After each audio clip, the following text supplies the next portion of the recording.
Hello, everyone, and welcome to the Elevate Your Equity podcast. I'm Derek Clifford. And I'm Sophie Lauren Clifford. It's great to have you guys again. And we've got a powerhouse of a show today. Today we have on the show Ruben Greth. Ruben has a popular podcast about raising money for multifamily syndication called The Capital Raiser Show, where he learns from the best multifamily syndicators in the country. He's a capital manager for a company called Bakerson, and he does marketing, brand awareness, capital raising for the company, who is syndicated and gone full circle on 850 units in Arizona. He started by raising $650K of joint venture money from social media to buy small multifamily deals in Phoenix during the real estate crash. Since starting the show, he's raised an additional $575K through co-GPs and is currently continuing to acquire investors interested in deploying capital into his markets. He also has a bachelor's degree from Arizona State University in chemistry and in Spanish. And from our show today, it's abundantly clear that he has a wide variety of interests. And so Sophie and I are more than happy to oblige because it's a fantastic show. We talk about his upbringing and how he got into real estate kind of on accident, and how he wiggled his way into it, and watching his father do some stuff helped inspired him. And then he took a break and then came back, and now he's massively successful. So it's a super interesting podcast with many, many topics we talk on, including mindset, which is great for us. And it was such a breath of fresh air to talk to Ruben, because we delved into really, really deep topics of how spirituality can align very, very well with financial abundance. The two doesn't have to be separate.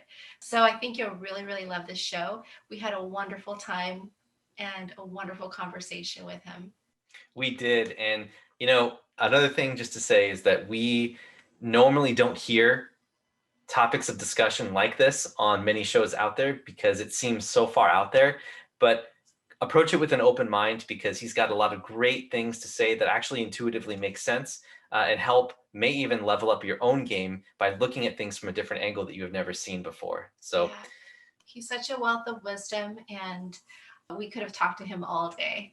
Yeah, and actually we did kind of after the podcast was over. But without further ado, let's just bring on our guest, because we've waited long enough and we want you guys to enjoy our conversation with him as much as we did as well. So without further ado, let's bring him on. All right, Ruben, thank you very much for coming on the show. Welcome aboard. How are you today? I'm fantastic, brother. Thank you for having me on. And thank you, Sophie, for having me on as well. Absolutely. It's our pleasure to have you here, sir. So let's always start where we start at the beginning. Why don't you tell us a little bit about what's going on in your world right now? And then maybe we can back up and talk about how you got started investing in real estate, or how you got in real estate in general. Cool. Right now, my title is Capital Manager for Bakerson. So I joined Bakerson about 1.5 years ago, and we've been transitioning from this world of buy, fix, and sell heavy lift multifamily properties in the 75 unit range to kind of transitioning into this, what we call legacy investing, where we buy, fix, and keep them forever, right? So kind of has a different investor. I have a podcast about raising capital. When Bakerson brought me on board, I had let them know that I had previously raised capital for some smaller multis, and they asked and verified that I could continue to do that for them. And I said, well, I don't know, man, but I can try. So I came on board with them and started a show specific to raising capital for multifamily syndication. What I didn't realize what that was going to entail, right? So there's a ton of work in podcasting, but there's also all kinds of strategies that I've learned, right? So there's a variety of types of capital raises. I thought there was just like one or two, right? Limited partners, right? How do you build the limited partner database, and how do you grow that, and how do you attract investors, and all that comes with that. But I found out that you can do funds, you can raise from institutions, family office, broker dealers. You can do private equity and creative finance, including seller finance, and do all these creative strategies to raise money for real estate specific to multifamily syndication.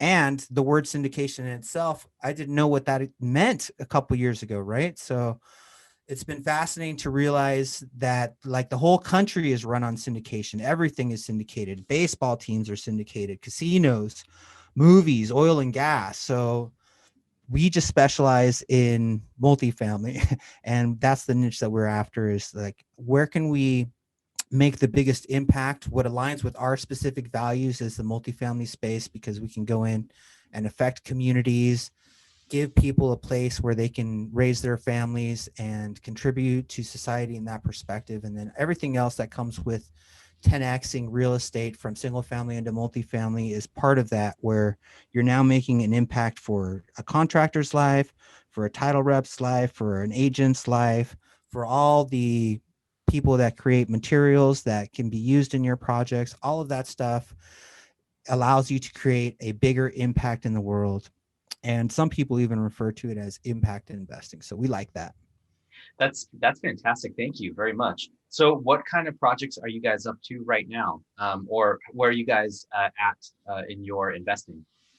So we're not always allowed to talk about existing projects depending on the compliance regulations that are set by the SEC and what kind of exemptions you're using in your capital raises. I can tell you that we're very interested in Arizona, that we like projects here, that we feel very comfortable in the heavy lift space, and that we are transitioning into buy, fix, and keep, right? So that's the idea, is to create this generational wealth for our families and our bloodlines, and to bring some investors along the way. What I can tell you is in 2020, we didn't buy anything. We sold off a 74 and a 75 unit. And at the end of December of 2019, we purchased our first forever deal, which is a 90 unit down in Tucson. And we have some stuff cooking that we like right now. That sounds amazing. Thank you for sharing that. I'm sure there's a lot of people out there that are curious to know, how do you go about repositioning some of these properties? Because it sounds like, in looking at your website at Bakerson, that you guys used to be in the business of taking really distressed properties, injecting capital into them, and then selling them off. Now it sounds like you're going to be doing the same thing, but really you're going to be looking at keeping those. So could you give us a little bit of the inner workings of some of the criteria or how it works? I have a healthy respect for what you guys do, because it is a complicated process to turn around and do heavy lifts on buildings. So maybe any insight you could give there into some of our listeners out there who may be looking to passively invest with you might want to know this. Yeah, from a general perspective, I can speak on that, but I do want to mention one thing, is that this arena that we play in is typically a team sport. So not one person handles every aspect of the business. My specialty is on relationships, creating connections with people, bringing on either a sponsor partner, what's sometimes referred to as a co-GP or a joint venture partner, and making relationships. We have team members that handle the construction side, the accounting side, the back office, marketing, computer technology, website, CRM stuff. And we have a visionary, and we have an acquisitions manager. And all of those people will have a different answer to the question that you just asked, right? So speaking on behalf of some of the other members of our team, I can tell you that from a business model perspective, what we've been trying to do is purchase these properties that nobody else really wants to challenge or take on, because a lot of people in the syndication world and the apartment investing world, they don't like to work too hard. They like to buy cash flowing from day one, which prevents them from really changing the property to a great deal, a great extent, but does allow them to fulfill their investors' needs in some cases, which is to receive that cash flow from day one. What we see in this space is that when we go in and find a property that's got like bad tenants, people that, whether it's drugs or anything else that's crime, shady personalities living within the property, it causes an effect throughout the entire community where people are uncomfortable walking their kids around at night and things of that nature. So we like to go in and make a huge impact by cleaning out the resident base if necessary, going in and doing some major repositioning. And our construction team has a lot of experience doing that. In fact, we bought I think it was a group of 39 condos in one package in one complex. And then one by one, we would go in and flip them. So we'd do one condominium at a time. They're like 2-bedroom, 2-bath units down in Tucson. And we would just really upgrade them from the inside out, put new stainless appliances, shaker cabinets, countertops, granite, and just make it really almost like an A-class type of living experience. In the apartment world, you don't need to go quite that hardcore, right? Because typically in a market where we invest like Tucson, there's not as big a demand for A-class places unless you're going to live there, right? Then the story changes. But if you're just going to rent there, the idea is to make it safe, functional, durable, and clean, right? So it's affordable for the working force America that lives in the area, or the students that go to college at U of A, or some of the other people in the different industries around. And they like the affordability. They like that it's, safe, and that there's lighting, and that it's a comfortable place, and they can raise their family there. But we don't go too crazy on those deals because it's just not necessary. And the return for the investors, there's a diminishing scale once you start going into too high, because in certain areas you can't raise the rent no matter what you do to the interiors. You're never going to get your money back for the money that you put into the deal, depending on what the market dictates for that specific neighborhood. So I'm not sure if I answered your question, but we like to go in and then make the biggest impact. And we can do that through really taking, in some cases, apartment complexes down to a zero vacancy or a very low vacancy, which really allows us to do the most work.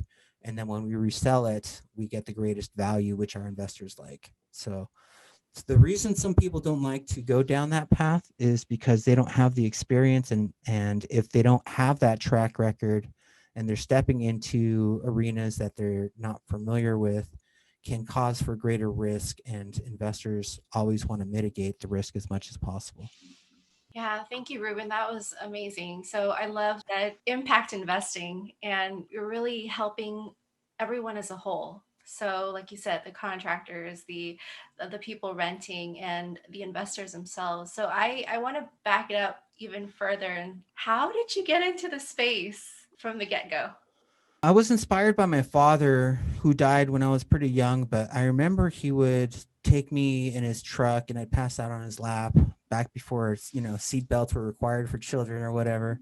So we would go and pick up the rent at the different properties that he owned. He was a single family investor, just buy and hold, pretty basic. He was a doctor. And I remember before he passed, he told me that he made the majority of his money in real estate, not as a doctor. And that resonated with me throughout life. And I kind of wanted to go down that path, but wasn't sure exactly if I was going to try and be a doctor or not. So I got a degree in chemistry. But after realizing that there's massive litigation and business startup fees and major debt that doctors have before they become doctors, I figured, hey, why don't I just take my father's advice and become a real estate guy? And I didn't know how to do it. So I got into mortgages, learned how to sell mortgages and some of the financing perspectives and backgrounds about mortgages and financing. But I found this group that was teaching real estate investing, like kind of a guru type of situation, where they were teaching 15 different strategies, or maybe even more than that. And one of them was multifamily, very general. You couldn't really get, in a 6-hour class, a great deal of business planning and everything they required. But that led me to start a meetup.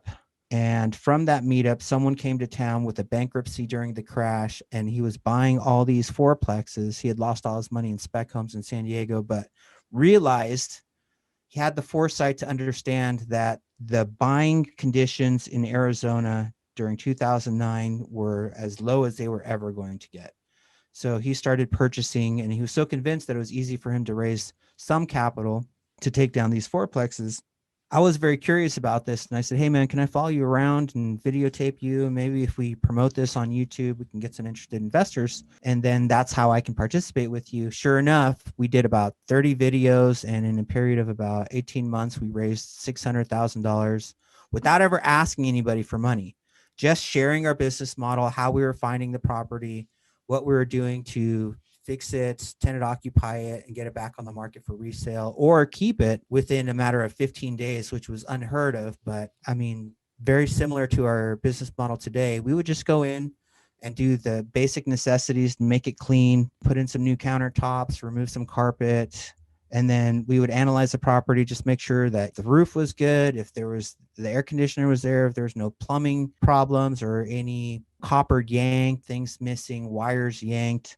We could just basically go in there and do a very light cosmetic rehab, do some landscaping, and boom, put it back on the market. And we were pretty good at tenant occupying the property as well. So from there, he's like, Ruben, you're so good at the marketing. You raised all this money on YouTube. Why don't you focus on marketing? We don't need two dudes that do the exact same thing. Because at that point I was starting to find the property, analyze the property, drive the property, put it under contract, and then raise the capital. I was doing everything. He could do a lot of that stuff. And then he was good at managing the contractors too. So I started to focus on, like, I was going to get these dudes to write a book for us. I flew in a producer and we were going to do this little mini pilot and pitch it to A&E, and we were going to go on tour, and we had this CD system that we were going to do out and all this stuff. And then because he was so busy micromanaging the contractors, he started not showing up. So we started getting into some disagreements. I ended up separating from him and then disappeared from real estate altogether. We did good on all the multifamilies we did, but I no longer had a track record. I no longer had a team. I no longer had a partner to promote on social media. And I ended up back in corporate America, and I cannot be behind a desk. It's just not in my DNA. So I took off to Mexico, and in my travels down there, I found my wife. Although we didn't get married for several years, we just stayed in contact. But I was out of real estate until this magical thing happened where my wife reached out to me and she's like, "Hey, you want to go to New York?" And I was like, "Yeah." So we just started talking, and then talked for a couple of months before we ended up in New York. I proposed marriage to her and she said yes. And that's really when my life changed, right? So now I had somebody that I was inspired by, a young entrepreneur that really wanted to create passive income and was feeling very good. So I found out about syndication and started interviewing all these places to see who would be the best guru to teach me this path, because it's not the same as buying little multifamilies, right? So now syndication involves all these moving pieces, all these team members. And I interviewed a bunch of gurus and interviewed Bakerson to see, hey, I wanted to ask them, who do I need on my team? What do I need to do to start putting the pieces together so that when I do go to a guru, they can kind of get me to the next level and hopefully do my first syndication. And they're like, wait a second, you used to raise capital? I'm like, yeah. They're like, well, just come work with us, man. You don't have to go pay $30,000 to a guru. And that's how, I brought something that they needed, which was marketing and capital raising and brand awareness. And they provided me with what I needed the most, which was a team, right? Somebody with a track record, and they had a good one, right? So they did 2,500 houses or so back during the early 2000s, and then transitioned from wholesaling houses to wholesaling multifamily to syndicating multifamily. And now they've done 17 deals, and I've been a part of like one or two of them, and then maybe another one that we got in the mix right now. That sounds amazing. And Ruben, since you brought up your wife, I'd like to hear more too, especially because the show is a lot of our listeners are couples and spouses that are partnering in real estate investing together. I'd like to hear how she's been influential in your success. Yeah, just thinking about her and talking about her on a show where we're broadcasting, it gives me a little bit of chills and changes my physiology, honestly, because she's so amazing, right? So when I took off down to Mexico, I was camping at every 3 or 4 hours to find a new beach, camp with my dogs. At some point, I think maybe a month after my trip started, I was in Acapulco drinking a beer on the beach, and eventually that beer ran out. So I went to the Circle K to get another beer.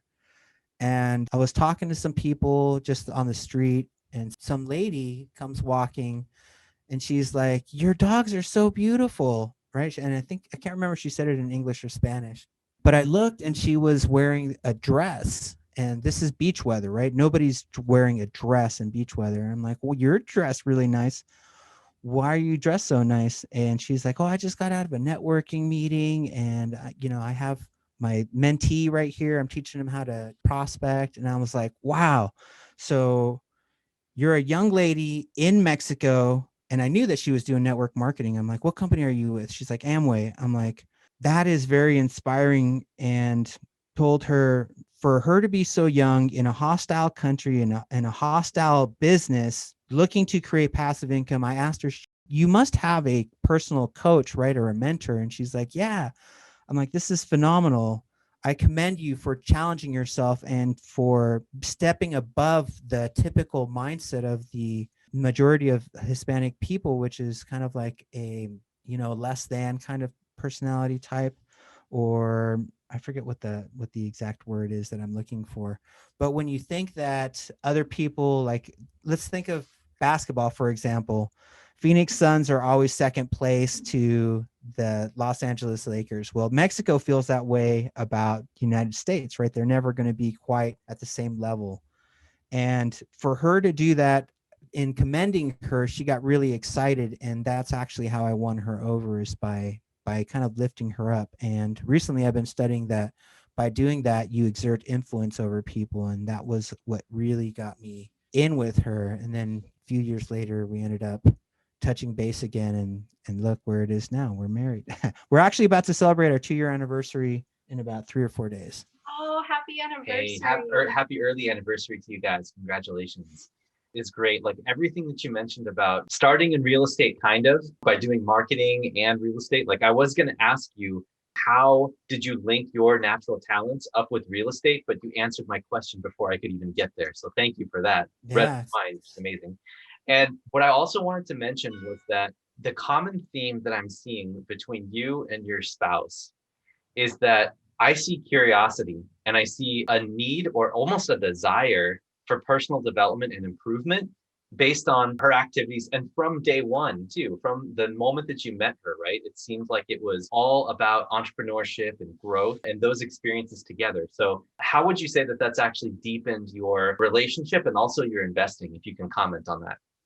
I've tried to get married in the past, and there wasn't that entrepreneurial thing, or we weren't seeing things on the same page. We didn't have the focus of creating wealth. It wasn't important for for the other person or persons that I attempted to create relationships with. And this one was so exciting to me because she was interested in, even if it was network marketing, which not everybody likes. It was something where she was dealing with rejection and growing herself, right? And to be in alignment with somebody that's willing to challenge themselves in entrepreneurial environments was very exciting and allowed me to get inspired again. And without that, I don't know that I would be in real estate today, right? So it takes, in some cases, for certain personality types, it takes being surrounded with other people of like mind in order to get you to the next level or to be inspired with it. And I thought, well, we can grow together. Eventually, I'll turn her into a syndicator. I don't think that she's really headed down that path at this moment. She kind of has her own things that she wants to accomplish. But the fact that she is interested in growing spiritually and personally and as an entrepreneur is very powerful, because it allows me to be on the same wavelength, right? So it allows me to go and challenge the things that I want to take on a daily basis, which for me is going out and meeting a lot of people. It's actually, that part is not too challenging. The raising capital side, it takes time, but it's so fun because all you're really doing is creating relationships. And she's doing the same thing in her businesses. Are there anything in particular or specifically that you both do together that help deepen the communication, that help sets the tone for your future vision together? So I think we're both working on consistency around some things. We built a vision board together. We have meditated together. So when I talk to a coach, because I'm thinking about hiring different coaches, including Ketan Patel, by the way, they talk about there's either programs and tools and things that they can provide, or there's one-on-one coaching and addressing limiting beliefs and things of that nature. And I talked to one coach from Brendan Burchard's group, and I told him, he was like addressing all these things. I'm like, I'm good there. I have great energy. I have great this. I have great that. Let me help you help me. Here's where I'm struggling. I don't have consistent production because I don't time block and I don't meditate or plan my day in the morning, right? I just jump out of bed and run, create relationships, do my podcast, and I'm just, kind of in a frenzy all day. And one thing that I'd like to do with my wife, back to your question, is we actually sit down and meditate together at times, but we're not consistent at it yet. So hopefully in 2021, we'll get that dialed in where we can spend more time meditating together, because I think that is incredibly powerful. Not only, it's like a mastermind meditation, right? Where you're both focused on attracting and manifesting things together and setting yourselves up for success for the day, to take on the day. And hopefully that is something that we integrate into our routine going forward pretty soon here. Yeah, thank you so much for sharing that. And I think that all of our listeners out there could benefit from working with your spouses together on a common goal or a common activity, because that bond there that you share just for that moment, whatever you're doing, it deepens the relationship, right? It gives an extra touch point to where you guys are doing things together. Most couples, they go about their days and living separate lives a lot of the time. And anytime that you can put a regular thing together where you're tying your lives together in the same physical, mental, and time space, that's something that you'll both benefit from for many different reasons, right? And speaking of that, what I want to talk about as well right now is, do you guys have any visions for the next 3 to 5 years? How do you guys talk about this at all? Like, what conversations do you have? Do you have any planning, or like, is this more of like kind of a something that's done in the moment? Can you talk to that a little bit? She's challenging because she's a fireball. So, which is exactly what I was at her age. She's 18 years younger than I am, and she's a duplicate in a different body of my entrepreneurial personality type when I was in my mid 20s, late 20s. She's 27. I'm 40, about to turn 46 in a few days. And I used to be of the, I think I mentioned before we started recording, I wanted to do this eradicate cancer organization. I didn't mention I also wanted to do like the skateboard t-shirt company. I had this network marketing company. I was doing mortgages, and I also wanted to do real estate investing. And we went to this men's leadership seminar, and my personal mentor from the network marketing / real estate education company, he sat me down and he's like, hey man, look, you got all these irons in the fire. You got this cancer thing, you got this t-shirt thing, you got this real estate thing, you got this marketing thing. Like, if you don't focus on one thing, you're never going to get any of them. So I've actually really dialed in focusing on just multifamily syndication, and I will not let anything derail me or distract me from that.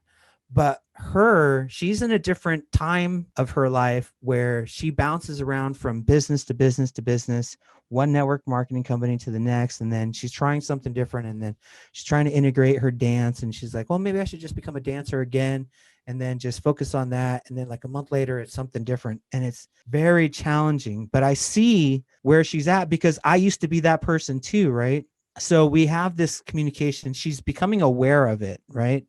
Because we get to talk about, she really loves the fact that I've had so many experiences as an entrepreneur, and she's feeding off of that. And then I get to not be her mentor, although sometimes she's referred to me as that, but I get to talk to her and kind of walk her through specific thought processes.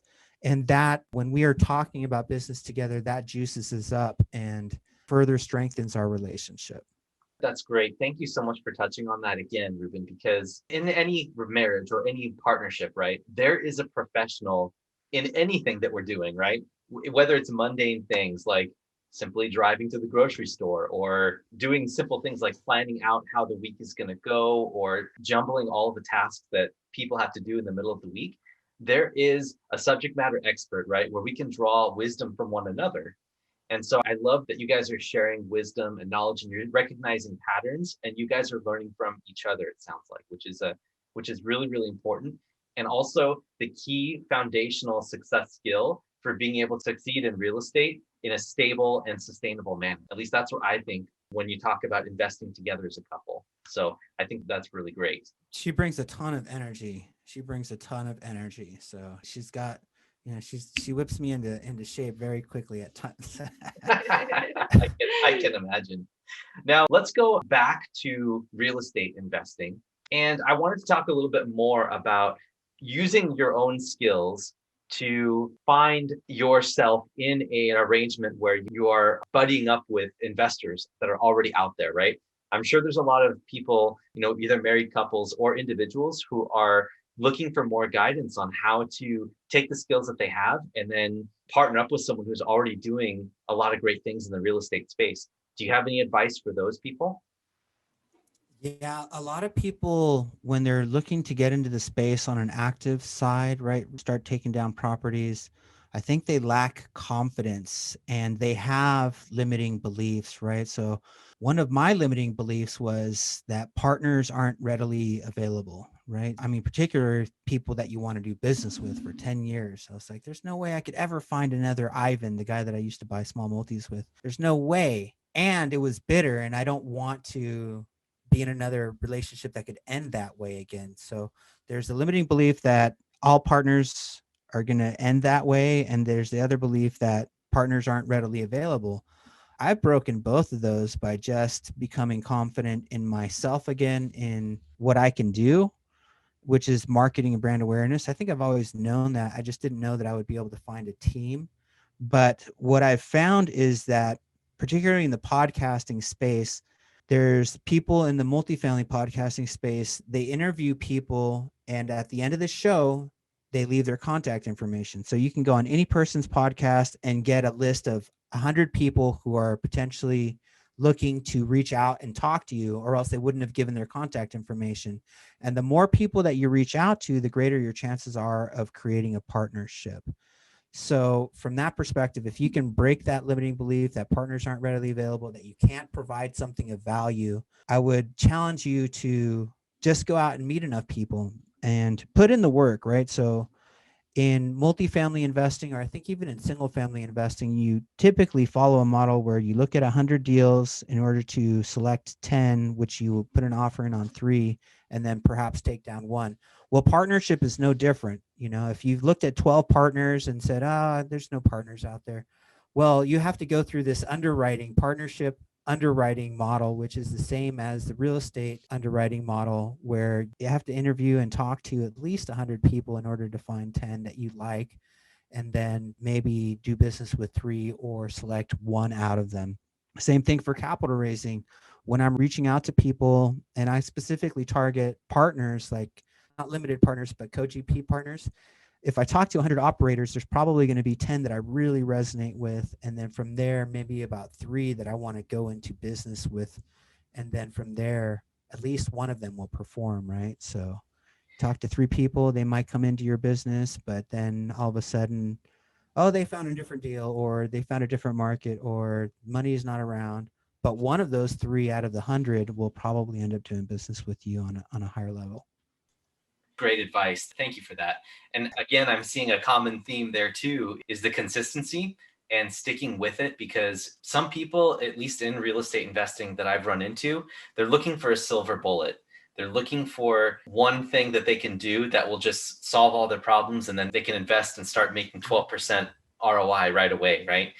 And unfortunately, it doesn't quite happen that way. I have to educate them a little bit that real estate investing is a process. You can, if you have some cash, just get started right away and just go plow right into it without knowing anything, but you're going to learn some tough lessons. In addition to what you're saying, networking, the thread behind that is the consistency and making sure that people have the mindset and the positivity to continue going down the path without seeing anything tangible for potentially months and months and months, right? For sure. Yeah. Love that. So I wanted to also ask you, we both geek out a lot on self-help, definitely about like books and knowledge and things, key concepts that we can take away. What are the key mindset principles that you live by right now? And maybe you can talk a little bit about people that have influenced you as well. So just open forum right now to talk about mindset. Yeah, my mentor is Wayne Dyer, and he talks a lot about just kindness. Just being kind and having that mindset all the time. Not like when you're outside of church, you go reconciliation and then you come out and then you're not the same person anymore, or you can kind of mess around again because you can just go back to reconciliation later. I'm talking about living that way all the time. And that perspective, I think, allows you to be in alignment with God at all times. And for me, that's very important, because when I'm in alignment with God, I tend to attract things into my life at a higher level. It's easier. If I'm like consuming the wrong stuff, whether it's alcohol or eating bad foods or doing things that are not good for me, or in general in the world, if I'm not performing at my highest level or at high levels for my company or my investors, that also, it shows in various areas. So this consistent way of being particularly around kindness and being productive and helping your team and your investors at all times, not just when it's convenient for you, I think is very powerful for me. And I've learned a lot of that from studying Wayne Dyer since I think like 2006. Just been crazy about him. I also really love these concepts that involve auto-suggestion. You hear people talking about it, like Joseph Murphy in his book Power of the Subconscious Mind. There's also, like, from Think and Grow Rich, chapter 4 talks about auto-suggestion, and other people refer to it as a spiritual thing where you're praying from a place of gratitude, for example, and contemplating things as though you are already connected to them. And some people on a Buddhist monk level, they just kind of start thinking about things and trying to attract them.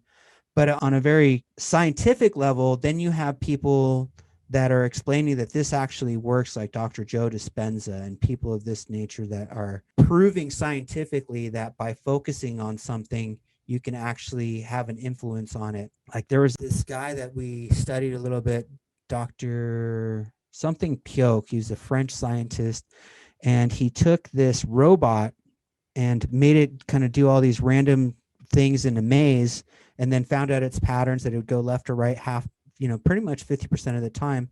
And then what he realized, or what he tried to do with an experiment, was he took a baby chick that saw the robot first thing after hatching and became attached to it, let them hang out together for a while and then separate them.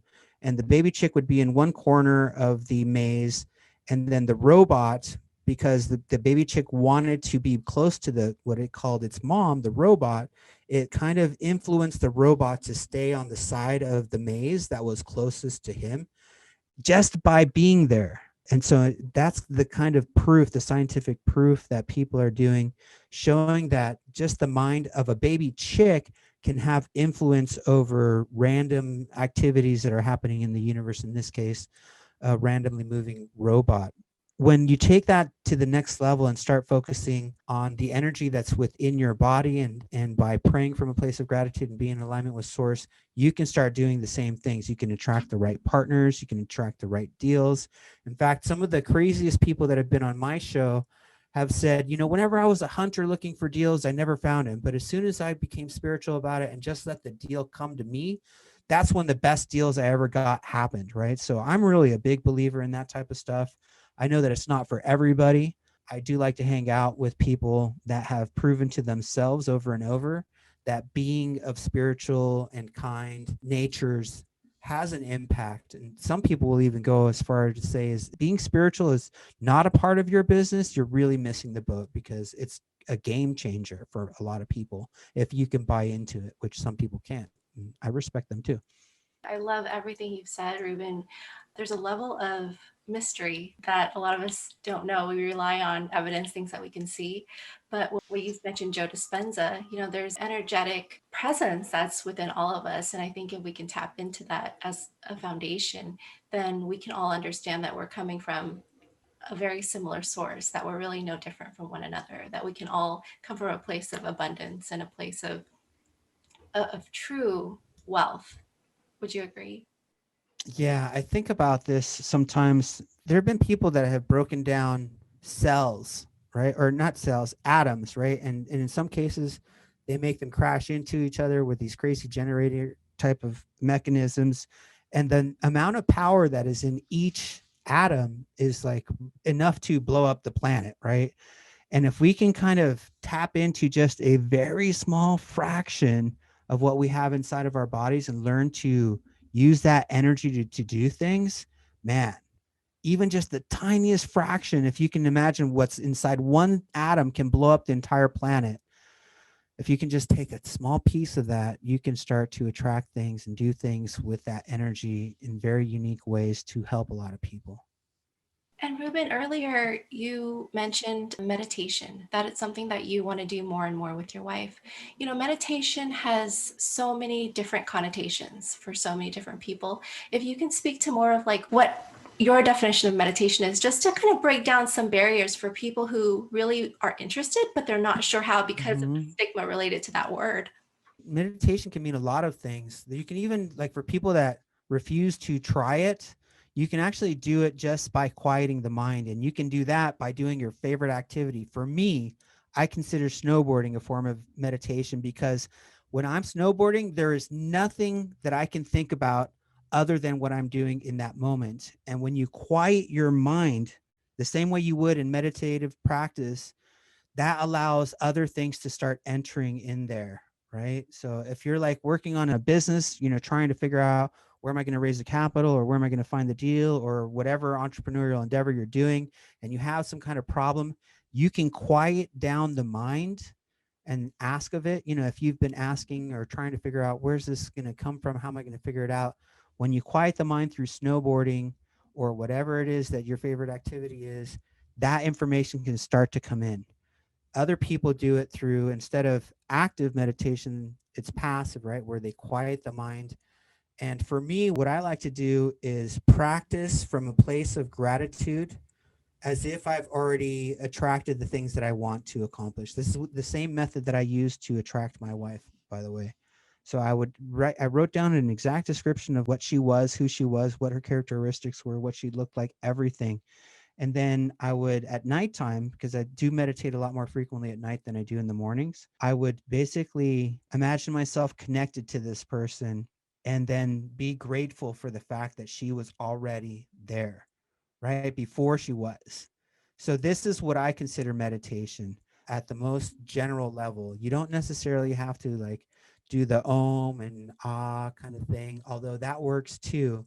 That's called, some people refer to that as japa meditation, and you're sending out an energy out to the universe. But for some people, meditation can be other things. And on scientific terms too, it can be hypnotherapy, it can be yoga nidra, it can be taking yourself to half conscious state. I think people refer to it as being in a theta wave or beta wave. I forget exactly what which wave it is, but going down to a place where you're kind of half conscious, that is actually the place where there is no gatekeeper from your conscious mind to your subconscious mind, and you can penetrate the subconscious mind. If you can get to the place where your conscious thoughts are no longer there and you're still able to somewhat think of the things that you want to attract, they start going into your subconscious at a faster level.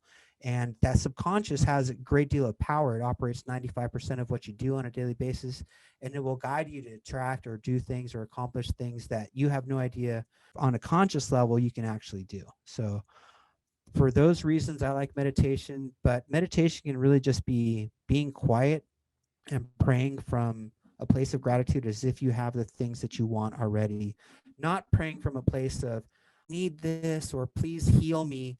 It's like I'm praying healing. I am already healed, right? Or I am praying gratitude for already having closed this transaction, right? So for the money that's already come, even though technically it may not be there yet. So that's what meditation is to me. Yeah, I want to highlight the fact that a lot of these things, a lot of people out there are probably listening and saying, wow, this seems pretty far out there. But I can attest to the fact, Ruben, that I've experienced, and I used to be really, really skeptical about this type of stuff, but I can attest to the fact that not only are there theories out there, right, that are showing that this magnetic field, there's always a magnetic field around individuals. There's a magnetic field, there's an energetic field that's been shown that it's associated with matter and also with movement and electrical energy. And we know electrical energy is in human bodies because the heart uses it to regulate the heartbeat. And there's electrical energy that moves through the neurons in the brain and through the gut and everywhere. So if you think about it, the way that energy is moving through our body, if you set yourself at a high energetic state, like Dr. Joe Dispenza, he talks about hope and positivity, and those have higher energy and vibrational levels than fear and anxiety. Those are low, like longer wavelengths that have actually been shown to be emitted in a laboratory. And it's so funny because when you're in a crowd of people or when you're even interacting with someone and the energy level with that other person, you sense something is off, but you can't quite tell Your what's wrong. subconscious picks up on that. Yeah, your subconscious is picking up on that. So, and the reach is infinite potentially because you're emitting energy constantly all the time. And so if you have the positive energy, you're going to attract some of that positive energy to you, because that's just the way that the universe works. And, there's a ton of explanation on how that happens with Dr. Joe Dispenza's book, Becoming Supernatural, which I'll put in the show notes, which is fantastic read. A lot of science in there and a lot of good practical things to do. But I love that we're talking about this because it doesn't get touched on very much, especially in the real estate investing world. But in real estate investing, it's so relationship driven and so mindset driven and so teamwork driven, especially in multifamily, that this is something that gets overlooked, and it really should not be. Yeah, there's programs or books or podcasts about the tactical and the strategic, but mindset, I mean, even Tony Robbins says 80% of success is mindset, 20% is the rest, right? Or some people tweak those numbers a little bit, but the majority of it is mindset, right? So that's where it should be addressed on podcasts, on different real estate conferences and whatnot, because mindset is a huge part of it. You don't have the mindset right, it doesn't matter what tools you have in place. And that's a more generalized example that people can relate with, is the whole working out thing, right? You can have all these tools and all this equipment to work out. If you don't have the right mindset, you're going to, I should say 80% of the public, if not greater, is not going to be working out past the end of January, because they just don't have the mind to continue the strength and the fortitude. So if you can work on your mindset, that will help you not only work out and do some of those types of things and hit your resolutions, but in a business sense, it will help you take you to the next, it will help you go to the next level. Ruben, you're just dropping wisdom bombs left and right. It's just so wonderful. I'm just playing, honestly. Just to listen to you. Now, you've had so much success in your life, and for like our newbie listener, I'm wondering, what advice do you have for them in terms of like, if you had to do this all over again, what is, top 3 things that you would do differently that, again, our newbie listeners can learn from? I would probably do these same things that I've done, just at an earlier stage in life, right? So 1, be kind. And then number 2 would be to build a network, create relationships, and have fun along the way. And number 3 would be to address either subconscious or the limiting beliefs that hold you back, because people do not focus on that, and it prevents them from getting ahead in life. So yeah, those would be the major topics of interest that I would have applied earlier in life. That's fantastic. And what would you say would it help you to address some of those things? Man, so I was screwing around a lot when I was younger. If I had gotten focused and really just been more business minded, right? So I was just kind of going through life. Oh, I'll figure it out down the road. I'll figure it out down the road, right? I knew that I would eventually, but couldn't I just figure it out back then? Right. So meeting people, addressing this building of the circle of influence, whether it's in real estate or not, or just meeting people.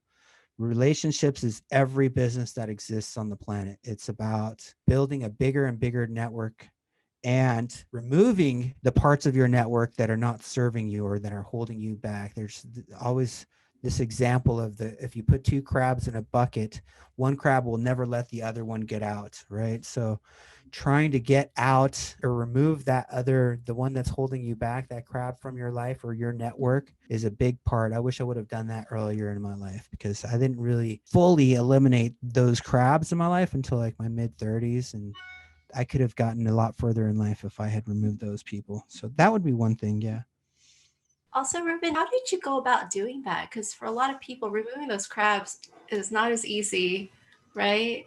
How did you go about doing that? Oh man, it was actually pretty easy. You pitch them network marketing, which they all hate, and you pitch them spiritual stuff, which they all hate. So those 2 things are amazing tools to get that circle out of your life as fast as possible. That's great. And at the same time, you increase your own mindset and your own drive as well. So absolutely, 2 birds with 1 stone kind of thing. That's fantastic. Yeah, I wanted to also mention briefly before we head into the last segment of the show here, is that when you and I were talking beforehand, before this podcast, we were talking about money and spirituality and how the 2 are linked together, and doesn't get talked about a lot, right? And we're taking the opportunity right now to go really, really wide, because I feel like you're the right person to do this, because you've had so many experiences, you're successful in what you're doing. Let's explore that topic a little bit. Since we last spoke, money and spirituality. Do you have any resources or anything you want to talk about on that topic? I know I'm putting you on the spot right now, but what would be your definition of either of those two items, and are they related? They could be, they can be. So there's, from a wealth consciousness perspective, there's certain things that you want to do that successful people do. You know, you always hear it, business owners or super mega wealthy rich people have a different relationship with money than somebody in the middle class, right? So how do you become more like that? Well, you surround yourself with people that teach you about it, right? So that will, a lot of people become comfortable talking about it, number one, because a lot of people don't, like, at the dinner table, they won't talk about money in front of their relatives. They won't talk about money in front of their peers. They won't talk about it. Like, how many people know your net worth? Are there a certain group of people that you would trust with that information, a certain group that you wouldn't? I can tell you that, like, a rich person has no problem talking about that with anybody on the planet, right? So that's something that we need to address. I've taken some wealth consciousness courses. One of the big lessons for me was the car thing, where you don't necessarily have to drive like a vehicle that's above your what you can afford, but you don't have to be so frugal where you keep on driving the beater if it is affecting your self-conscious. And that was the key. As soon as the vehicle that you're driving or the house that you're in affects your self-conscious, then it's time to upgrade. So from a wealth consciousness perspective, that stuff's good.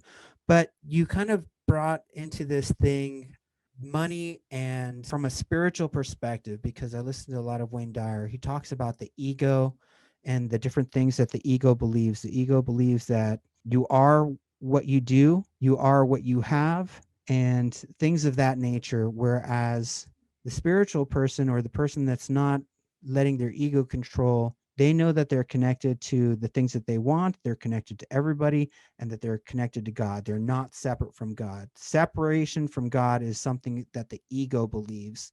And when you can start tapping into this mindset, then you start to spiritually be connected to the things that you want, including money, right? So there's things to talk about in that regard. But the ego, but it's not, here's the other thing too, is like, for these money hungry people that are warriors, that are out there hustling and trying to create all this wealth, like, there's the business side of that and the wealth side of that, but there's also the spiritual part where you have to be happy along the way, right? So, you know, Rod Cleef comes to mind. He built this massive empire of real estate and was sitting in his swimming pool, and he was absolutely miserable, even though he was like the richest guy that he knew, right? So the spiritual part allows you to, if you can tap into being happy and tap into God and tap into those types of things, then you can naturally attract, if you're doing what you love and you are of contribution, you attract all this money to you.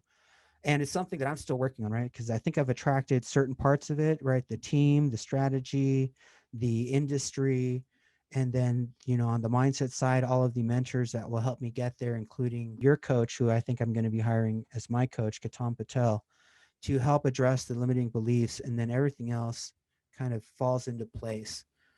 So from the spiritual side and from the money side, I think those two things definitely interplay, and they are both important, like not just like the hustling part, but the being happy along the way part, and operating from a place of kindness and contribution part. Right. I would also add to that, because all of that is dead on for our listeners, at least in my experience, is that most of the times when you're spiritually and emotionally aligned, that's when money starts to flow. And that's what you were talking about, is being one in alignment with spirituality or God, whatever it is that you call it, Yes. right?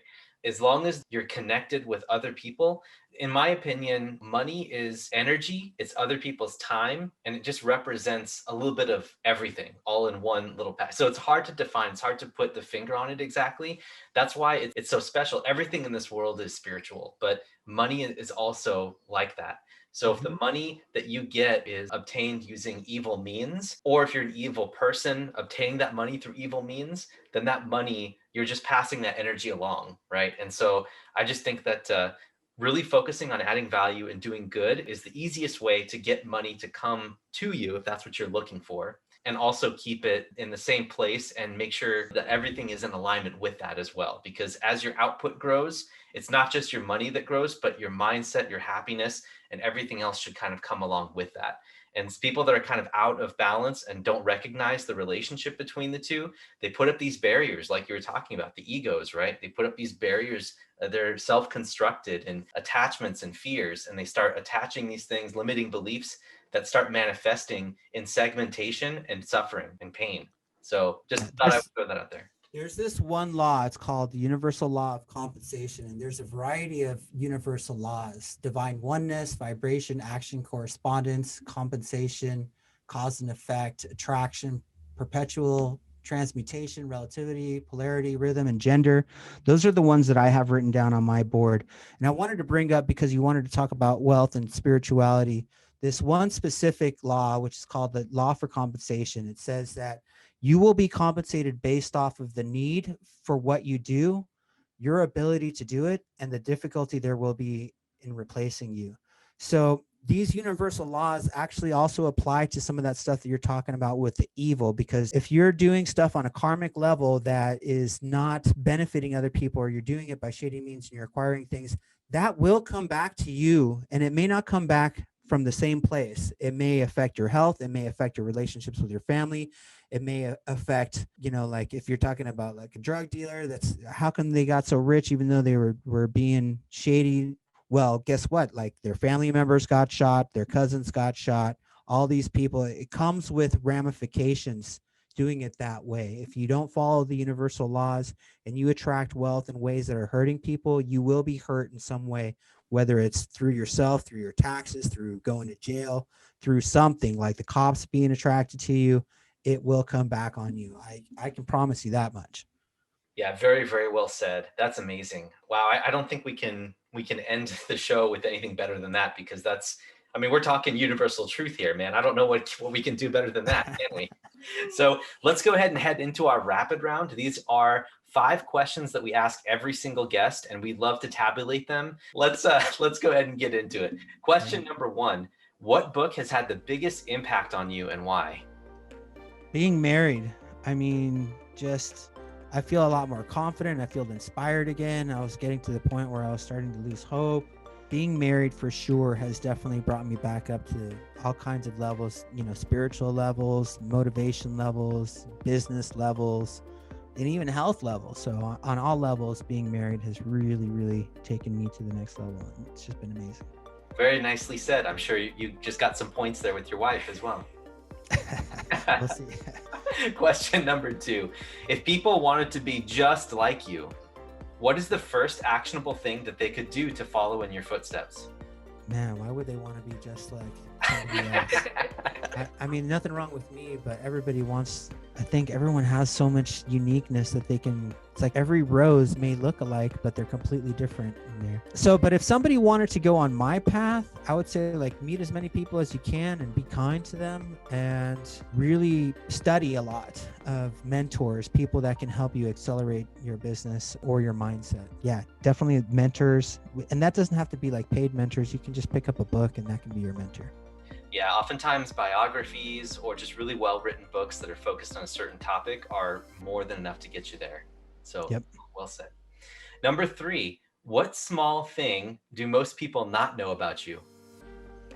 People don't know. I don't know why. People don't know that I'm a snowboarder. I'm crazy about snowboarding. So I've been doing it since 1986, before people even allowed snowboarders on their mountains. So I still do it. I'm not like great, although I wanted to turn professional when I was younger. I still, I tore my ACL in 2006, and now I'm just kind of a rider, right? So I go through the trees and I do some jumps, and that's about it. But I still love it, man. I'll be riding until I'm like 100 years old. That's awesome. Where do you like to go? You go to Vail, or do you head up to the Pacific Northwest? I go to Big Sky, Montana. I go to the different mountains in, around Denver. And then we have a couple of little rinky-dink mountains here in Arizona. Flagstaff's got one called AZ Snowbowl. And then there's one a couple hours west of there called Sunrise, which I haven't visited in a while, but is also a pretty decent mountain if we have snow, so. Of course, all that nice weather out there in Arizona. All right, number 4. How do you like to unwind and restore your own creative juices? I just like to chill out and get a lot of sleep.